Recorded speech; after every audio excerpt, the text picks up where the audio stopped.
Hit పడగానే ఎక్కడా లేని ఉత్సాహం వచ్చేస్తుంది.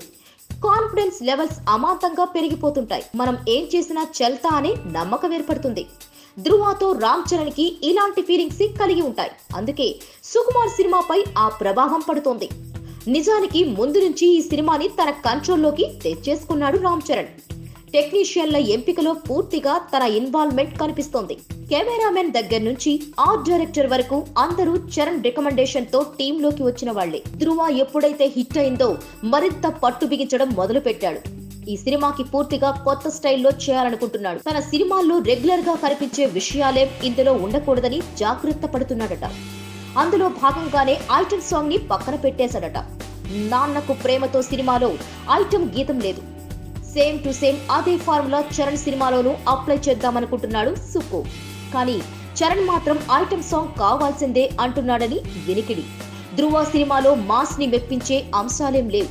చరణ్ డాన్సింగ్ టాలెంట్ చూపించే సందర్భము చిక్కలేదు. తదుపరి సినిమాలోనూ మసాలా తగ్గిపోతే తన ఫ్యాన్స్ నిరుత్సాహపడతారని చరణ్ భయపడుతున్నాడట. పైగా సుక్కు సినిమా ప్రత్యేక గీతాలకు ఫేమస్. సుక్కు దేవిశ్రీ ప్రసాద్ కాంబినేషన్ లో వచ్చిన ప్రతి ఐటమ్ సాంగ్ ట్రెండ్ సృష్టించింది. మరోవైపు చరణ్ కొన్ని సినిమాల్లో ఐటమ్ సాంగులు చేసినా అవంతగా పేరలేదు. అందుకే ఈసారి ఆ ఛాన్స్ మిస్ చేసుకోకూడదని చరణ్ భావిస్తున్నాడట. ఈ విషయమై చరణ్ దేవిశ్రీతోనూ మాట్లాడేశాడని, ఎట్టి పరిస్థితుల్లోనూ ఐటమ్ సాంగ్ ఉండాల్సిందే అని పట్టుబడుతున్నాడని తెలుస్తోంది.